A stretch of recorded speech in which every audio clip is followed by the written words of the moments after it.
Hello Year 12s, welcome to this second video in our series of 3 videos on stakeholders. In this video we will be looking at the interests of stakeholders and potential conflicts between stakeholders.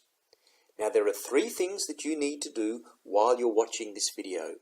The first thing is to take the very best Cornell notes that you can. The second thing is to use the pause and rewind functions. Use the pause function if you need to stop this video to take notes.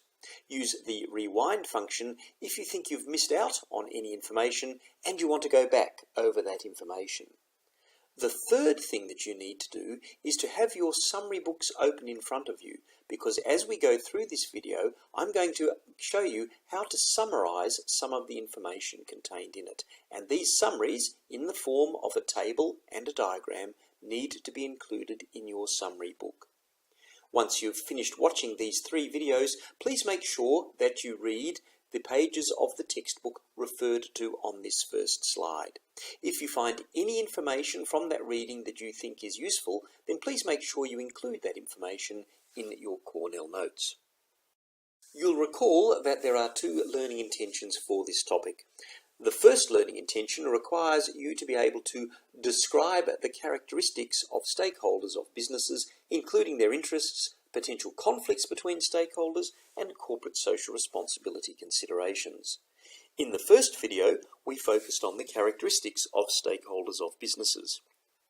In this second video, we are focusing on the interests of stakeholders and potential conflicts between stakeholders. The second learning intention requires that you should be able to apply these concepts to case studies. You'll be able to achieve this learning intention by completing the tasks that I give you in class. By way of a recap, remember that there are 11 different types of stakeholders for a business. Firstly, there are shareholders in the case of a company, or owners in the case of a partnership or sole trader. Secondly, in the case of a company, there are directors. Thirdly, there's the management team. Fourthly, there are employees of the business. Fifthly, there are customers of the business. Sixthly, there are the suppliers of inputs to the business. Seventhly, there are creditors of the business, that is, people who have lent money to the business, such as banks. Eighthly, there are trade unions who represent the employees in the business. Ninthly, there are competitors of the business. Tenthly, there's the community in which the business operates. And 11thly, there is the government.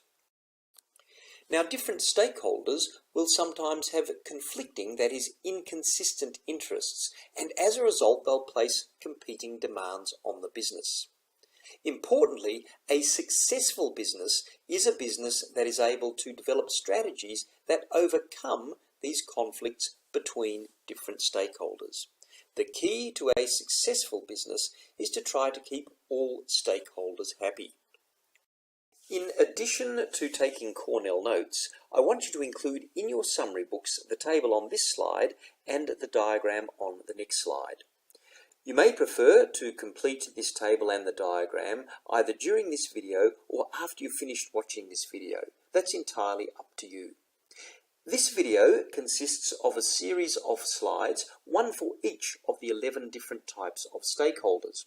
On each slide, I have set out a table. The left-hand side of that table describes the interests of the relevant stakeholder. The right-hand side of that table describes potential conflicts of interest between the relevant stakeholder and other stakeholders. So you can see how this information responds directly to the first 2 dot points of our first learning intention, which are the focus of this video.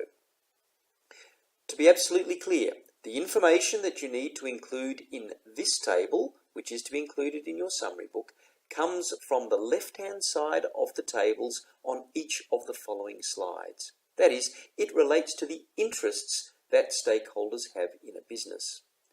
Now, you'll see that in some cases, that is, for some stakeholders, one of their interests is identified as being that the business operates in an ethical and socially responsible manner. That's the case for shareholders, directors, management, employees, customers, suppliers, creditors, and the community. I'll be dealing with this particular interest which refers to corporate social responsibility considerations in the next video. That is the third video in this series of 3 videos. So you don't need to include this interest in this table or your notes at this stage. The information that you need to include in this diagram, which as I've said is to be included in your summary books, comes from the right-hand side of the tables on each of the following slides. That is, it relates to the potential conflicts between the interests of stakeholders in a business. You can see that each line on this diagram connects 2 stakeholders, and this is designed to indicate that there can be a conflict of interest between those 2 stakeholders. What you need to do is to briefly describe these conflicts of interest by annotating each such line. You'll need to draw this diagram on a double page of your summary books to give you enough room to do this. To give you some guidance as to what your completed diagram should look like, I have set out on this slide my version of the completed diagram. Note that this is a summary, so you should include the detail in your Cornell notes, but the annotations that you include on the diagram should be expressed in a shorthand way that is best suited to enabling you to remember and revise the detail of the potential conflicts of interest between the different stakeholders. Let me illustrate how to complete the table and the diagram by first considering this slide on shareholders and owners. The left-hand side of the table in this slide describes the interests of shareholders and owners as stakeholders. You can see that shareholders and owners have an interest in the business being profitable, because this will result in the shareholders and owners making money from the business. Where the business is operated by a company, a higher profit will mean that a higher dividend can be paid to shareholders. Remember that a dividend is a distribution of the company's profits to its shareholders, and that a dividend can only be paid where the business makes a profit. A higher profit also means that the shares held by a shareholder in the company will increase in value. Other people will be willing to pay the shareholder more than the shareholder paid for the shares, because if profits continue to increase, then higher dividends will be paid to the person who owns the shares in the company. You can also see that one of the interests that shareholders or owners have as a stakeholder in a business is that the business operates in an ethical and socially responsible manner. Now remember that I've said don't worry about including this interest in the table or the diagram, because we'll be dealing with corporate social responsibility considerations in the final video in this series of 3 videos. I'm now in a position to start filling in my table. Remember, what I need to do in this table is to summarize the interest that shareholders or owners have as stakeholders of a business. And here's the summary that I've written. I've said that shareholders or owners have an interest in the business being profitable. Profits equates to dividends, and higher profits equates to an increased value of the shares. Now this is very much a summary. In your Cornell notes, you will have included a fuller description to the extent that you need to. The purpose of this summary table, however, is to include enough in my summary to trigger my memory, so that I can understand and revise and be able to accurately describe the interests that shareholders and owners have as stakeholders in a business. We now need to look at potential conflicts between the interests of shareholders and owners on the one hand, and the interests of other stakeholders of the business on the other hand. I've described some potential conflicts on the right-hand side of this table. The profits of a business will decrease if business expenses increase. So, for example, the profits of a business might decrease if the business pays higher remuneration, that is higher wages and bonuses, to its management and employees. The profits of a business might decrease if the business produces higher quality goods and services for its customers, because then the business might need to pay more for higher quality inputs. The profits of a business might also decrease if the business produces goods locally when it would be cheaper to simply import those goods. And the profits of a business might decrease if the business provides higher levels of customer service to customers, because then it might be necessary for the business to spend money on training its staff and possibly on employing more staff.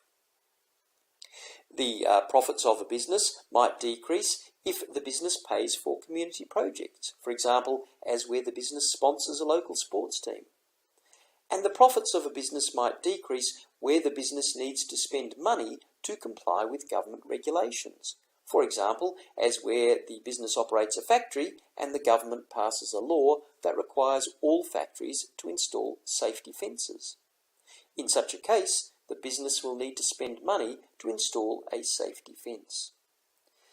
You can see that these are all examples of potential conflicts of interest between shareholders and owners on the one hand and other stakeholders of the business on the other hand.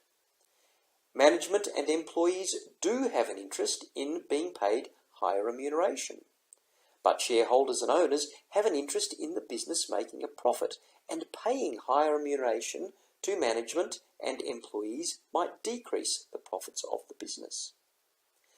Customers might have an interest in being able to buy higher quality goods and services from the business, or in being able to buy locally produced goods rather than imported goods, or in receiving a higher level of customer service from the business.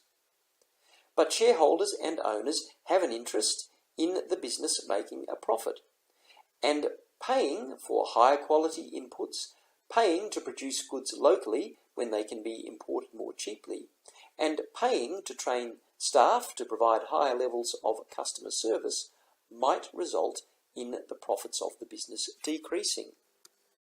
The community has an interest in the business spending money in the community, for example on sponsorships. But shareholders and owners have an interest in the business making a profit, and spending this money might decrease the profits of the business. The government has an interest in the business complying with laws, but again, shareholders and owners have an interest in the business making a profit, and spending money on complying with laws might decrease the profit of the business. The profits of a business will also decrease if the business revenue decreases. So, for example, the profits of a business might decrease if the business reduces its prices. A business might reduce its prices to retain its customers and to protect its market share from competitors.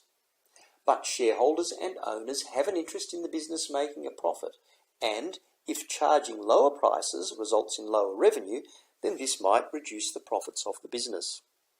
So again, you can see that customers have an interest in being able to buy goods and services from the business at a low price. But this interest might conflict with the interest of shareholders and owners in the business making a profit. Whenever you're asked to identify and describe potential conflicts of interest between stakeholders, I suggest that you focus on the potential conflicts between the interests of shareholders and owners on the one hand, and the interests of other stakeholders of the business on the other hand. This is because there are a number of such potential conflicts of interest, as you can see. However, it would not be correct to say that the interests of shareholders and owners always conflict with the interests of other stakeholders, or indeed that there is always a conflict between stakeholders' interests. On the contrary, there will be a number of circumstances in which stakeholders' interests align with each other, that is, are consistent with each other. For example, as we've seen, shareholders in a company have an interest in the business making a profit because they want to be paid dividends and they want the value of their shares in the company to increase. Similarly, management and employees want the business to make a profit because if the business doesn't make a profit, then it might be forced to close, and then management and employees will lose their jobs. Likewise, customers have an interest in the business making a profit because again, if the business doesn't make a profit and is forced to close, then customers will be unable to buy goods and services from the business. Similarly, suppliers have an interest in the business making a profit. If the business doesn't make a profit and is forced to close, then suppliers will be unable to supply inputs to the business. Creditors also have an interest in the business making a profit. You'll remember that creditors are people who have lent money to the business. Well, if the business doesn't make a profit, then it's not going to be able to repay its loan to these creditors. The community wants the business to make a profit. If the business doesn't make a profit and is forced to close, then locals might lose their jobs and they won't have much money to spend on buying goods and services from other local businesses, which means those other local businesses will also suffer. And finally, the government has an interest in businesses making profits. This is because if businesses don't make profits, then they won't be paying any tax to the government. We're now in a position where we can start to fill out this diagram in your summary books. The stakeholder which we're concentrating on is shareholders. Remember that the primary interest of shareholders is in the business making a profit, so that the shareholders can be paid dividends and so that the value of shareholders' shares in the company will increase. Each line between shareholders, which is close to the middle of this slide, and the other stakeholders represents a potential conflict of interest. So, for example, you'll remember that the first potential conflict of interest we identified was between shareholders and management.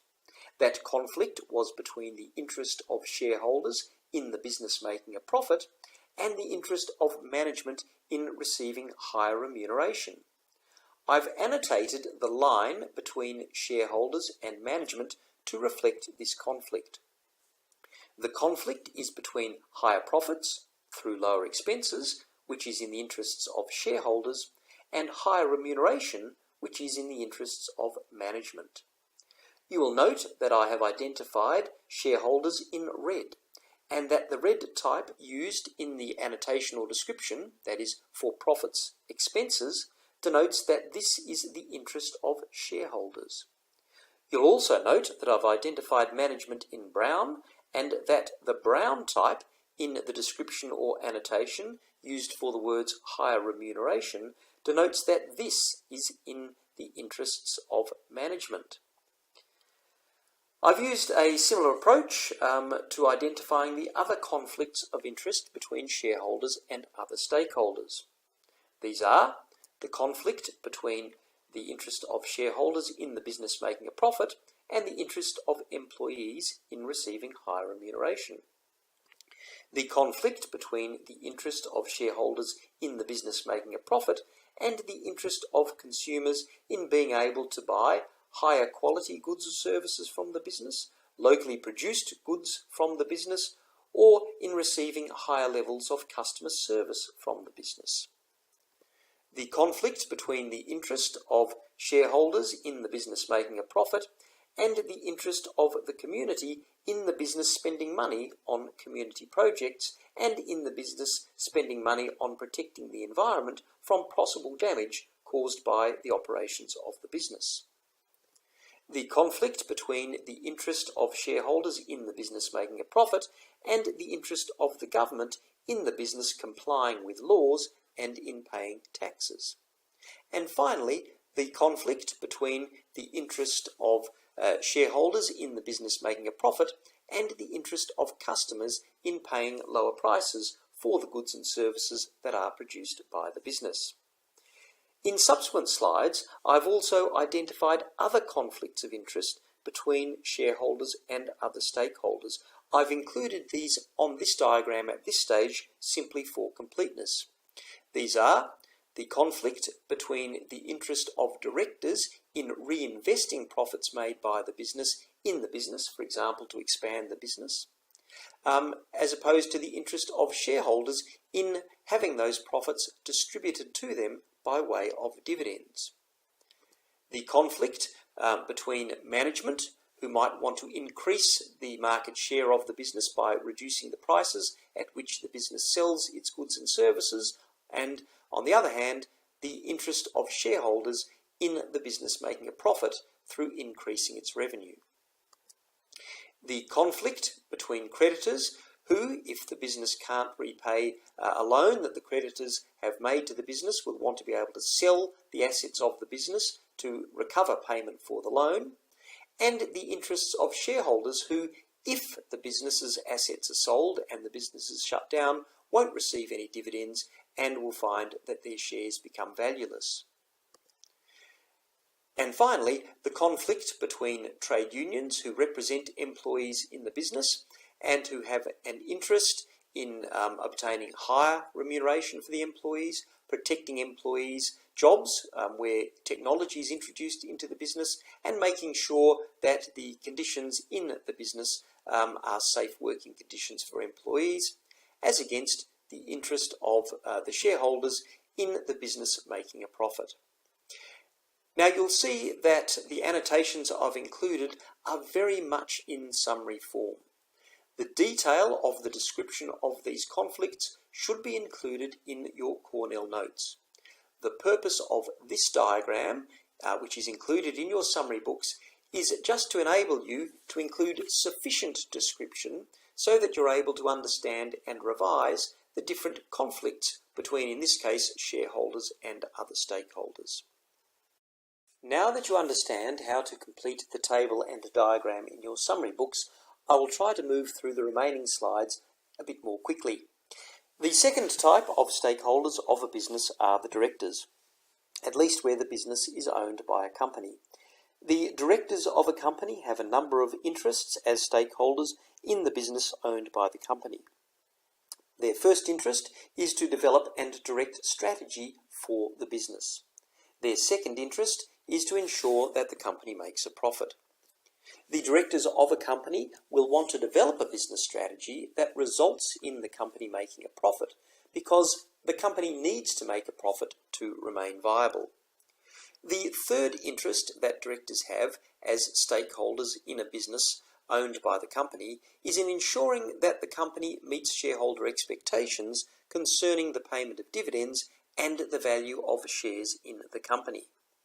It's important that the company makes a profit so that it can pay a dividend to its shareholders and so that the value of the shareholders' shares in the company will increase. It's in the interests of directors to ensure that the company meets these shareholder expectations because it is the shareholders who appoint and remove directors of the company. And if the company does not meet these shareholder expectations, there's a risk that the shareholders will remove the directors of the company and replace them with other directors. The fourth interest of directors as stakeholders in the business which is owned by their company is in the company operating in an ethical and socially responsible manner. We're going to deal with this particular interest in the third video of this series. You're now in a position where you can include a description of these interests of directors as stakeholders in your Cornell notes, and also you can include a summary of this description in the table in your summary book. This brings us to the potential for conflict between the interests of directors as stakeholders of a business and the interests of shareholders as stakeholders of the business. Such a potential conflict arises because, as part of their business strategy to ensure that the company makes a profit, the directors may wish to expand the business by reinvesting profits made by the business in acquiring machinery and equipment. Now, the issue with this is that by diverting profits to reinvestment in the business, this will reduce the profits that are available to be distributed to shareholders by way of dividend. And, as we know, shareholders have an interest in the business making a profit so that they can be paid a dividend. Make sure that you include this description of the conflict between the interests of directors and the interests of shareholders in your Cornell notes, and that you annotate this conflict in the diagram in your summary book. If you're unsure how to do this, have another look at the completed diagram that I showed you earlier. The third type of stakeholders of a business are management. Management has a number of interests as a stakeholder in a business. Their first interest is in setting and achieving business objectives. Their second interest is in receiving fair remuneration for the work they do. By remuneration, we're referring to managers' salaries, bonuses, and any fringe benefits they get, such as the use of a company car. Their third interest is in having a secure position in the business and in having career opportunities, that is, the opportunity for promotion. Their fourth interest is in being satisfied by their jobs. And their fifth interest is in the business operating in an ethical and socially responsible manner. As I've said before, we'll look in more detail at this fifth interest in the third video. You can now include a description of these interests of management in your Cornell notes and a summary of this description in the table in your summary books. Well, this brings us to the potential for conflict between these interests of management and the interests of other stakeholders. While one business objective, and a very important one, may be to meet shareholder expectations, another business objective that might be set by management is to increase the market share of the business by reducing the price at which the business sells its goods and services. Management might decide to do this because of the need to retain customers and to protect the market share of the business from its competitors. However, reducing the price at which a business sells its goods and services might reduce the profits of the business. Now, while this will benefit customers, because customers will always like to pay a lower price for the goods and services sold by the business, this can conflict with the interests of two other stakeholders. Firstly, this will conflict with the interests of shareholders who have an interest in the business making a profit. So reducing the profit that the business makes will potentially reduce the dividends that are paid to shareholders and also may reduce the value of the shares held by shareholders in the company that operates the business. The other stakeholder that might be adversely affected by the decision of management to increase market share by reducing the price at which the business sells its goods and services is the competitors of the business. If the business is successful in increasing market share, then this will correspondingly result in a reduction in the market share of competitors of the business. Another conflict of interest that can arise between management and shareholders is one we've already looked at, which is that management has an interest in receiving a fair remuneration, and if management wants higher remuneration, then this will increase business expenses and therefore decrease the profits of the business. This in turn might adversely affect shareholders by reducing the dividends that are paid to them and the value of their shares in the company. So again, you're now in a position where you can include a description of the conflict between the interests of management on the one hand and shareholders and competitors on the other hand in your Cornell notes, and you can also annotate these conflicts in the diagram in your summary book. The fourth type of stakeholders of a business are employees. The employees of a business have a number of interests as stakeholders in the business that employs them. Their first interest is in receiving fair remuneration for the work they do. By remuneration, we're referring to the wages that are paid to the employees, as well as any bonuses or fringe benefits, such as the use of a company car that employees become entitled to. Their second interest is in having a secure position in the business and having career opportunities, that is, the opportunity to be promoted within the business. Their third interest is in being satisfied by the jobs that they do. Their fourth interest is in working in a non-discriminatory and ethical workplace, that is, a workplace where they feel safe. And their fifth interest is in the business operating in an ethical and socially responsible manner. As I've said before, we'll look in more detail at this fifth interest in the third video. You're now in a position where you can include a description of these interests of employees as stakeholders of the business in your Cornell notes, and a summary of this description in the table in your summary books. This brings us to the potential for conflict between these interests of employees and the interests of other stakeholders. There are two potential conflicts. Firstly, as we've said, employees have an interest in being paid fair remuneration, and if employees want higher remuneration, then this will increase business expenses and therefore might decrease the profits of the business. This will bring employees into conflict with shareholders who have an interest in the business making a profit, so that the business can pay dividends to those shareholders and so that the value of their shares will increase. If the profit of the business does decrease, then the dividends paid to shareholders may decrease, and the value of the shares held by those shareholders in the company might also decrease. The second conflict might arise with management. For example, management might introduce new technology. This is intended to reduce business expenses by reducing the number of employees of the business and, as a result, increasing the profits of the business. However, while this will benefit shareholders because it will result in an increase in the profits of the business, it will potentially adversely affect employees because employees might then lose their jobs. Their jobs are taken over by this new technology.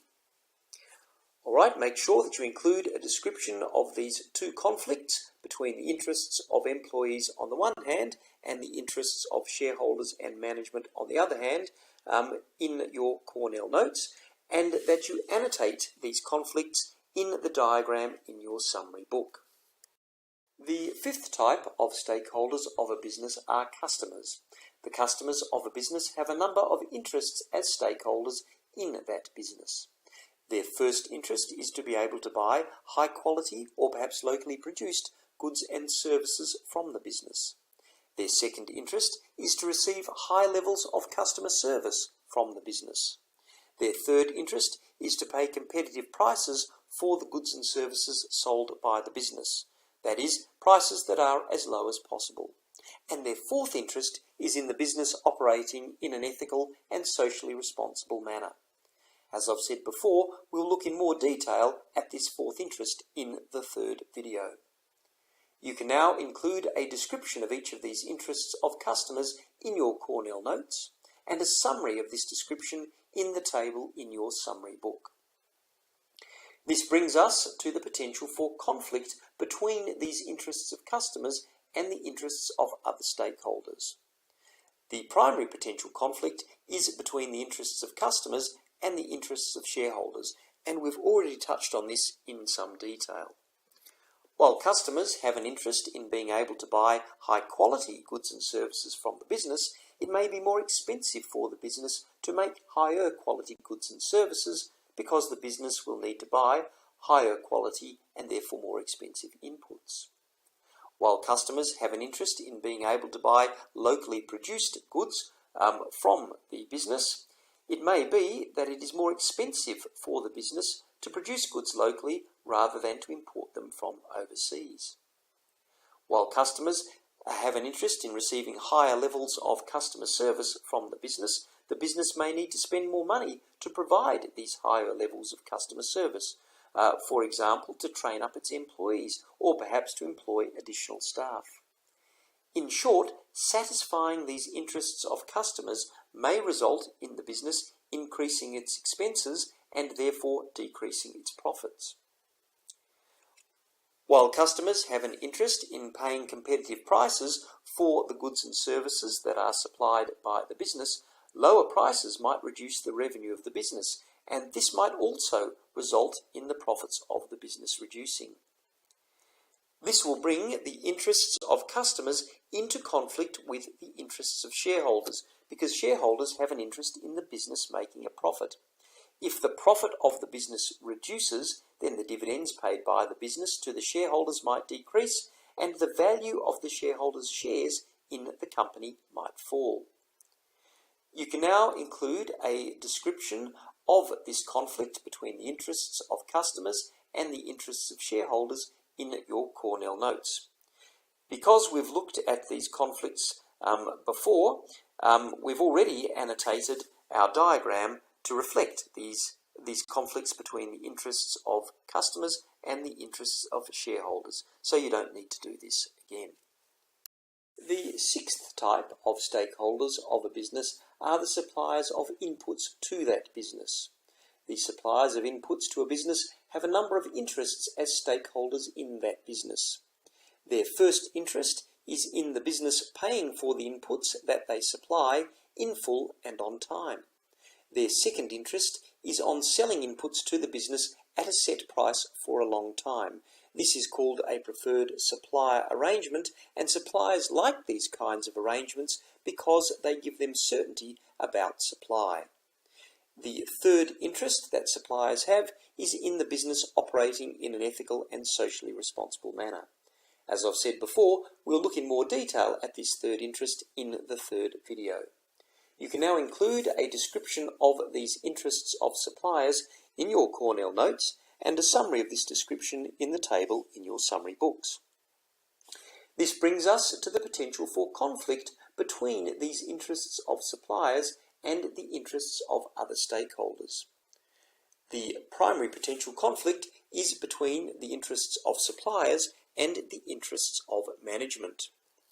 The management of a business will want to reduce the cash flow out of the business by negotiating more favourable credit terms with suppliers, and this might involve extending the time by which the business has to pay for the inputs supplied by the suppliers, or paying for the inputs supplied by the suppliers in instalments.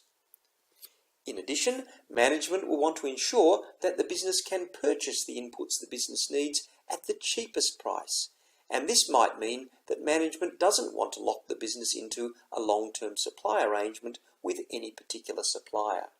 So you can see that there is the potential for conflict between the interests of suppliers and the interests of management. Make sure that you include a description of this conflict in your Cornell notes and that you annotate this conflict on the diagram in your summary books. The seventh type of stakeholders of a business are creditors of the business, that is, lenders to the business such as banks. The creditors of a business have a number of interests as stakeholders in that business. Their first interest is in the business repaying the amounts owed to the creditors in full and on time. Their second interest is in taking security over the assets of the business so that the creditor can sell those assets if the business doesn't repay the amounts owed. In such a case, the creditor will take the proceeds of the sale of those assets and use those proceeds to pay down the loan which is owed to it. The third interest of creditors is in the business operating in an ethical and socially responsible manner. As I've said before, we'll look in more detail at this third interest in the third video. You can now include a description of these interests of creditors in your Cornell notes and a summary of this description in the table in your summary book. This brings us to the potential for conflict between these interests of creditors and the interests of other stakeholders. If the business is having difficulty in repaying a loan to a creditor, such as a bank, then the creditor might require the business to sell assets so that it can repay the loan.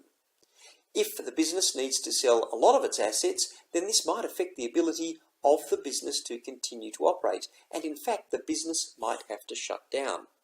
Well, this has the potential to adversely affect the interests of a number of other stakeholders.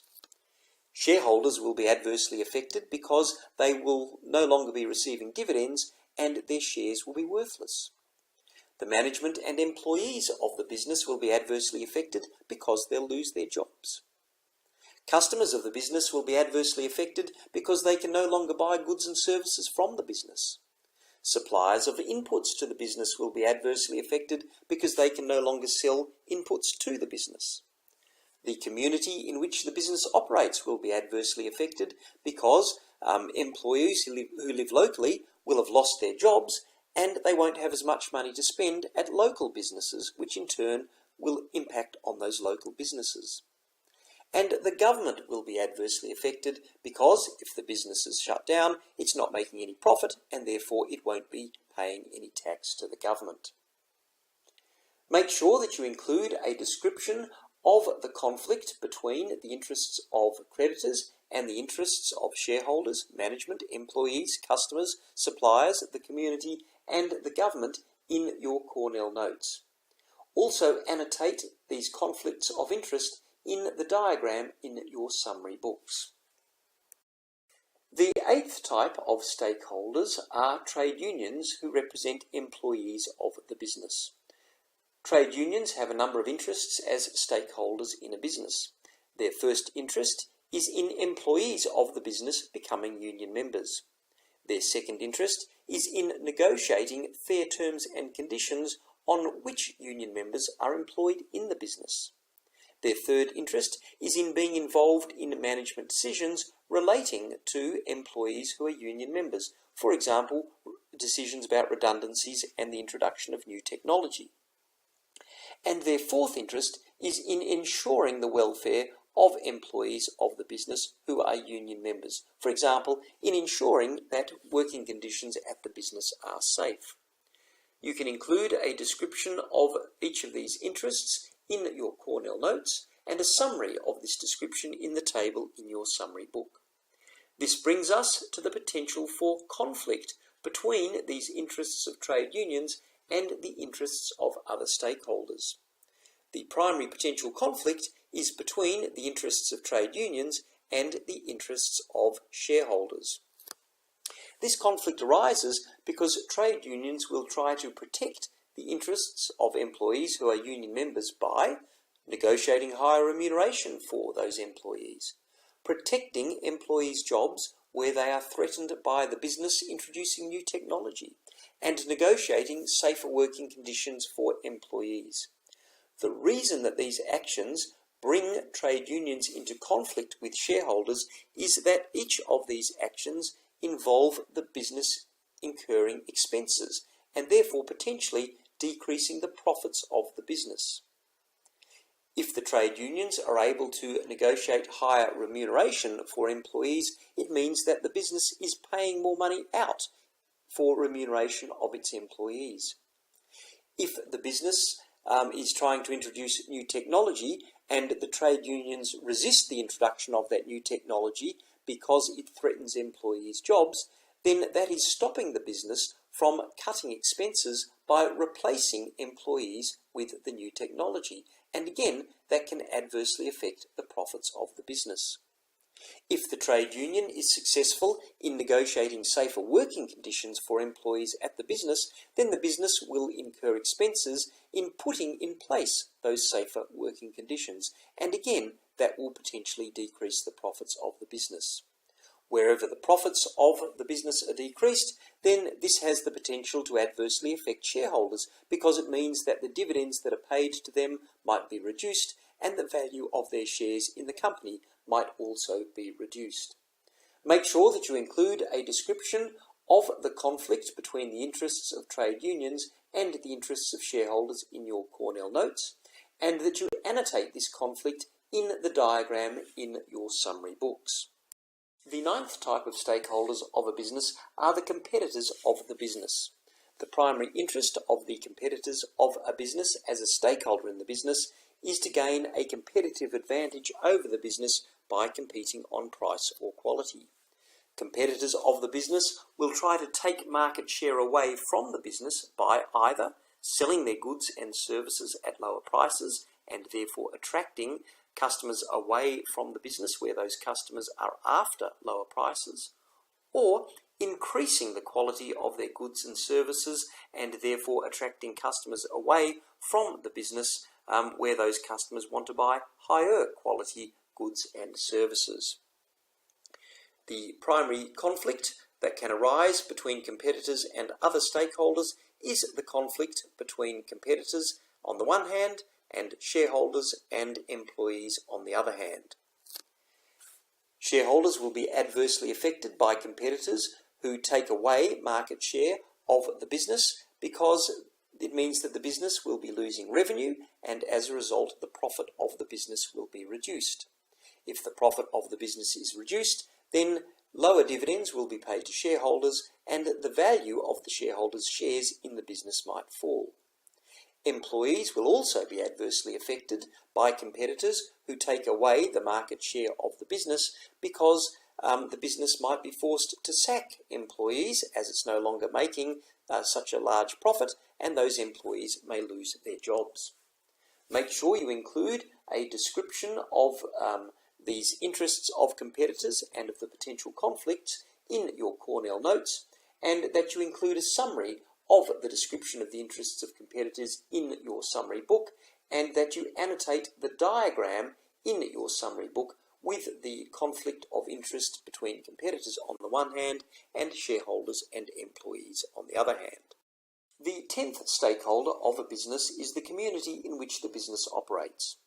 The community has a number of interests as a stakeholder in such a business. Its first interest is in the employment opportunities created by the business. Where the business employs people who live locally, then they're likely to spend at least some of their wages on buying goods and services from other local businesses, which will benefit the community. In addition, the community has an interest in the business sponsoring community activities, such as sporting teams, and using technology that stops the business polluting the environment through its operations. Finally, the community has an interest in the business operating in an ethical and socially responsible manner. As I've said before, we'll look in more detail at this third interest in the third video.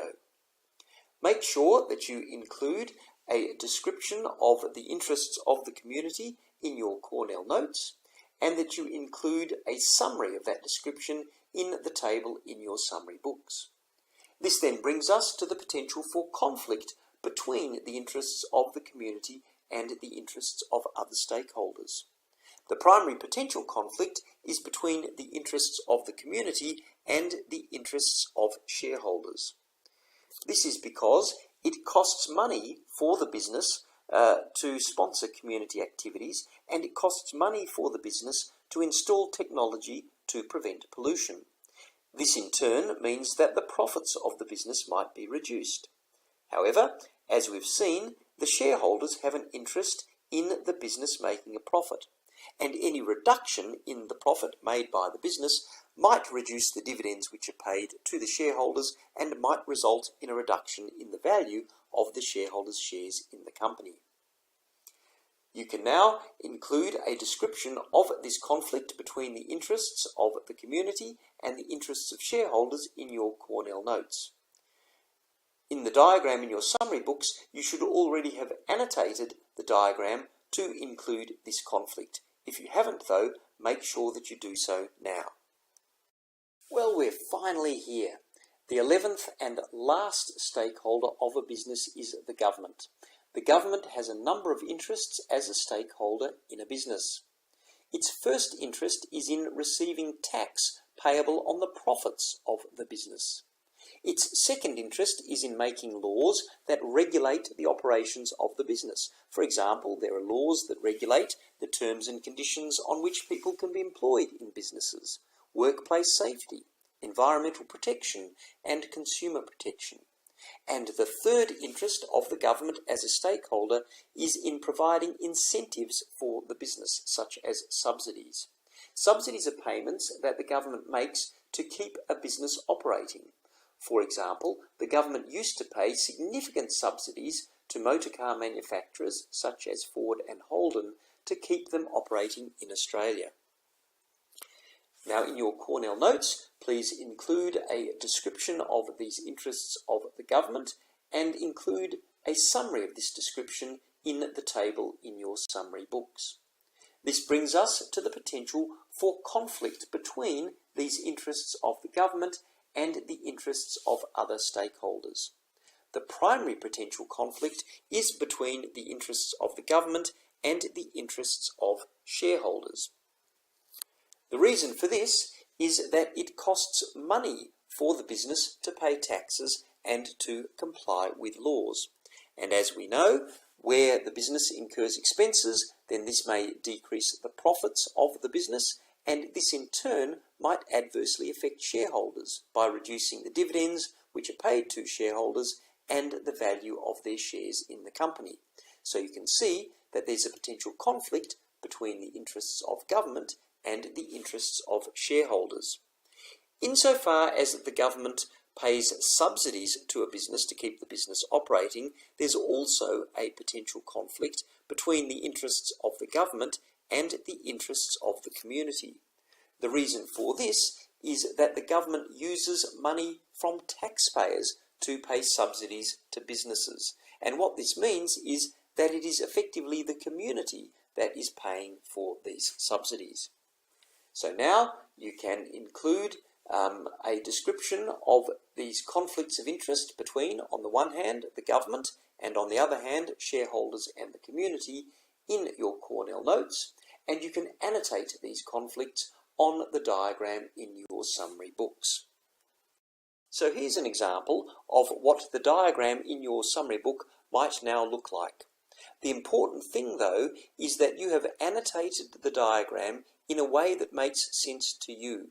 It's important that those annotations help you to understand and remember the conflicts of interest that can arise between the different types of stakeholders that we've looked at. This now brings us to the end of this video. As a result of watching and taking notes on this video, you should now be able to describe the interests of stakeholders of businesses, as well as the potential conflicts between the interests of those stakeholders. I look forward to you joining me for the third and last video in this series of 3 videos on stakeholders.